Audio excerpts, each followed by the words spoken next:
Pada era 1980-an, ajang balap Formula One saat itu bukanlah sekedar olahraga, melainkan balapan ini sudah menjadi sebuah laboratorium berjalan yang berbahaya, di mana batas antara kegilaan dan kejeniusan sangat tipis.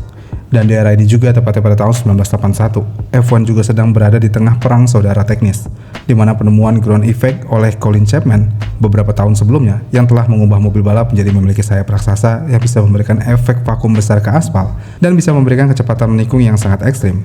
Hal ini membuat FIA ketakutan dengan mobil balap Formula One yang ada di sirkuit pada era itu. Dan karena hal itu, akhirnya FIA mengeluarkan aturan baru yang melarang penggunaan side skirt yang fleksibel dan mewajibkan jarak terendah mobil ke tanah sebesar 6 cm. Dan hal ini memiliki tujuan untuk memperlambat mobil balap yang berada di lintasan supaya pembalap tidak pingsan karena G-force yang terlalu besar ketika berada di belokan. Namun, buat seorang Colin Chapman, aturan bukanlah dinding pembatas, melainkan teka-teki yang menunggu untuk dipecahkan. Yang mana ketika tim-tim lain sibuk mengeluh dengan aturan baru yang ada, Lotus muncul dengan mobil yang terlihat seperti fiksi ilmiah dengan nama Lotus Type 88. Yang mana mobil ini tidak hanya terlihat berbeda, melainkan mobil ini juga bekerja dengan prinsip fisik yang membuat para insinyur FIA menggaruk kepala ketika melihat mobil ini. Dan tim rival gemetar ketakutan ketika bersaing melawan mobil ini di trek balap. Namun bagaimana bisa mobil yang bernama Lotus Type 88 bisa begitu cerdas sampai-sampai membuat seluruh regulasi olahraga yang bernilai jutaan dolar di saat itu terlihat seperti lelucon? Untuk mengetahui seberapa jenius mobil ini, kita harus melihat dulu spesifikasi lengkap dari mobil Lotus Type 88 ini. Untuk di era mesinnya, mobil ini menggunakan mesin Cosworth DFV 3 liter V8 yang bisa menghasilkan tenaga sekitar 480 sampai dengan 500 horsepower pada tenaga puncaknya. Dan untuk transmisinya sendiri, mobil ini menggunakan gearbox manual 5 percepatan buatan Lotus Hewland. Dengan kombinasi yang ada, walaupun mobil ini bukan mobil balap yang memiliki mesin bertenaga di era turbo masa itu, tapi dengan adanya efisiensi aerodinamika di mobil tersebut, hal ini bisa menutupi kekurangan tenaga dari mobil itu. Dan salah satu kejeniusan utama yang berada di mobil Lotus 88 ini berada pada konsep twin chassis di mobil balapnya. Yang mana karena ada aturan baru FIA yang melarang side skirt di setiap mobil balapnya, hal ini membuat masalah utama mobil balap tanpa side skirt adalah fluktuasi downforce. Yang mana hal ini membuat sebuah dilema terhadap sebuah desain kaki mobil, karena jika suspensi dibuat empuk untuk kenyamanan pembalap, mobil akan bergoyang dan aliran udara di bawah mobil akan terganggu. Dan jika suspensi dibuat sangat keras supaya ground clearance tetap stabil di 6 cm, tubuh pembalap akan hancur karena getaran hebat. Dengan permasalahan yang ada, Chapman akhirnya membagi mobil menjadi dua bagian atau twin chassis, di mana chassis dalam yang berisi kokpit, mesin, dan tangki bahan bakar, suspensi, ini juga akan diatur relatif lembut dan bisa memberikan kenyamanan buat para pembalapnya. Dan hal ini membuat pembalap bisa duduk dengan nyaman tanpa harus dihantam guncangan keras ketika berada di trek balap. Lalu chassis luar yang terdiri dari seluruh bodi mobil, sayap, dan lubang venturi. Sisi luar ini terhubung langsung ke bagian roda melalui sistem suspensi kedua yang sangat kaku, yang membuat mobil akan tetap stabil ketika berada di lintasan balap. Dengan desain yang ada, twin chassis ini akan bekerja dengan menekan chassis luar mobil ke bawah ketika berada di kecepatan tinggi. Dan karena chassis luar memiliki suspensinya sendiri yang terpisah dari kokpit, otomatis mobil bisa turun mendekati aspal saat kecepatan tinggi untuk menghasilkan downforce luar biasa. Sementara pembalap di chassis dalam tetap berada pada ketinggian yang stabil dan nyaman.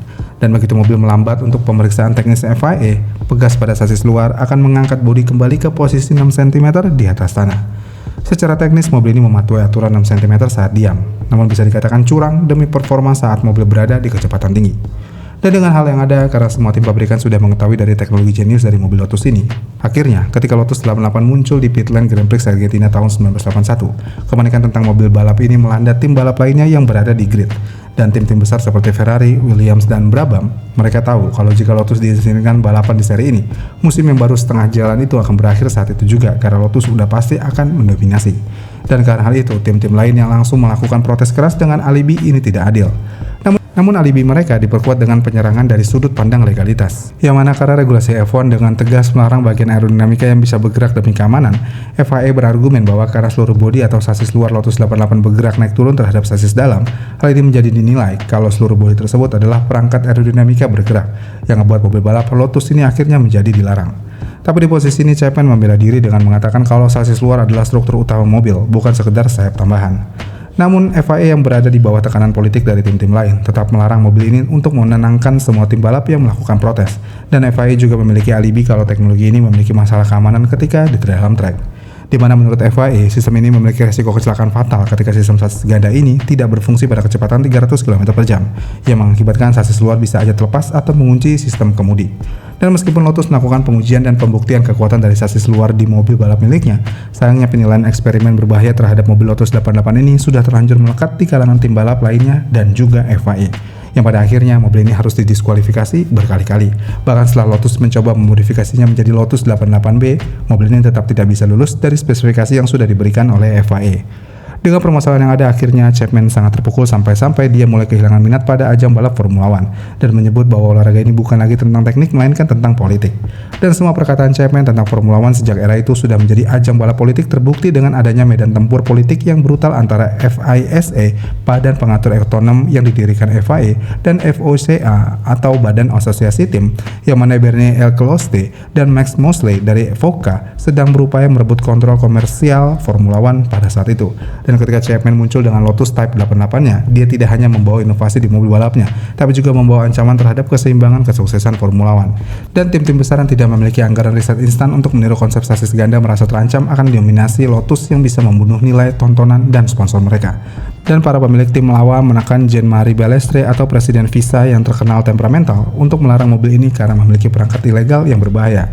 Dan jika FISA membiarkan Lotus balapan, tim-tim lain akan mengancam akan memboikot seri tersebut, yang pada akhirnya Type 88 harus dikorbankan di atas lintasan balap pada masa itu demi stabilitas politik dan menjaga kebutuhan finansial F1. Tapi walaupun mobil balap ini pada akhirnya harus dihilangkan pada grid star, Lotus Type 88 adalah bukti kalau kecerdasan dari sebuah desain engineer sering sekali menjadi ancaman buat situasi yang sudah ada. Bahkan saking kontroversinya Lotus 88 ini, mobil ini dinilai terlalu pintar untuk berada di masanya, yang membuat FIA seolah-olah harus menutup mata ataupun menjadi badut politik terhadap inovasi yang canggih dari mobil balap ini, dan harus membuang inovasi yang brilian dari mobil balap Lotus 88 ini. Dan larangan terhadap Lotus 88 menandai berakhirnya era di mana suatu orang dengan ide radikal bisa menjungkir balikan seluruh tatanan olahraga. Karena setelah era Lotus 88 ini, balapan Formula One langsung menjadi semakin teratur, semakin birokratis, dan semakin mahal. Dan setahun setelah kegagalan Lotus 88 secara politis di ajang balap Formula One ini juga ditutup dengan berita duka tentang Colin Chapman yang meninggal dunia tepatnya pada tanggal 16 Desember 1982, yang seakan-akan membawa pergi ide cemerlang Lotus Type 88 ini untuk selama-lamanya. Ini adalah Lotus 88, ini adalah mobil brilian yang bisa membuat FIA kalang kabut. Gimana nih menurut kalian? Komen di kolom komentar di bawah ya, dan sampai jumpa di video selanjutnya.